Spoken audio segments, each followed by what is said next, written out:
Assalamualaikum warahmatullahi wabarakatuh. Saya Jiha Raika. Saya Puan Humaira. Kami dari 10 MIPA 1 ingin mempresentasikan hasil pekerjaan kami dalam mata pelajaran sejarah Dengan tema Kerajaan Pontianak. Kerajaan Pontianak dibangun pada tahun 23 Oktober tahun 1371. Pendirinya adalah Sultan Syarif Abdurrahman Ibnu Al-Habib Husain bin Ahmad Al-Fadri.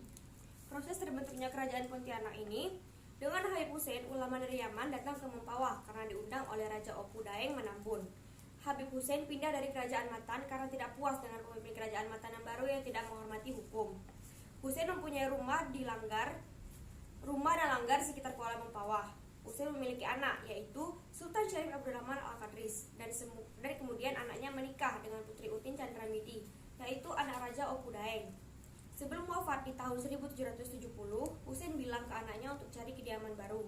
Sebelum wafat tahun 1771, Syarif Abdurrahman beserta istri juga pengikut mencari kediaman baru menggunakan 14 perahu. Rombongan itu bermukim di daerah pertemuan Sungai Kapuas dan Landak. Syarif pun mulai membangun rumah, istana, dan juga masjid. Syarif dinobatkan sebagai raja pada tahun 1778. Proses penyebaran Islam di kerajaan tersebut. Yang pertama, penduduk pribumi berhubungan dengan agama Islam kemudian menganutnya. Yang kedua, orang-orang asing Asia, yaitu Arab, Cina, India, dan lain-lain yang telah memeluk agama Islam dan bertempat tinggal secara permanen di suatu wilayah kemudian melakukan perkawinan, campuran, dan menjadi anggota masyarakat lainnya.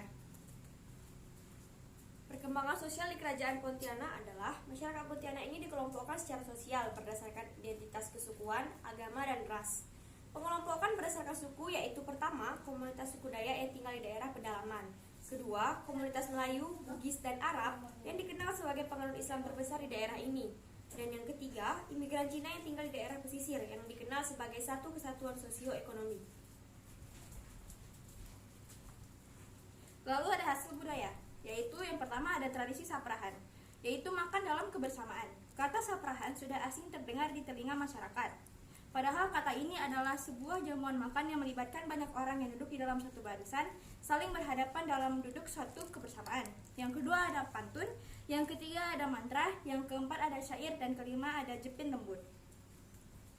Perkembangan pendidikan di Kerajaan Pontianak adalah berbagai lembaga pendidikan di bawah organisasi Islam, misi Katolik, dan Protestan dapat bergabung. Sultan Syarif Muhammad dari tahun 1865 sampai dengan 1944 juga mendirikan sekolah Al-Qadriyah sebagai sarana pendidikan bagi keluarga kesultanan. Selanjutnya ada perkembangan ekonomi. Perdagangan merupakan kegiatan yang menopang kehidupan ekonomi di Kerajaan Pontianak. Kegiatan perdagangan berkembang pesat karena letak Pontianak yang berada di persimpangan 3 sungai. Pontianak juga membuka pelabuhan sebagai tempat interaksi dengan pedagang luar. Komoditas utamanya antara lain garam, berlian, emas, lilin, rotan, tengkawang, karet, tepung sagu, gambir, pinang, sarang burung, kopra, lada, dan kelapa. Sistem pemerintahan kerajaan ini yaitu kesultanan ini berlangsung selama hampir 2 abad. Pada tahun 1771 hingga tahun 1944.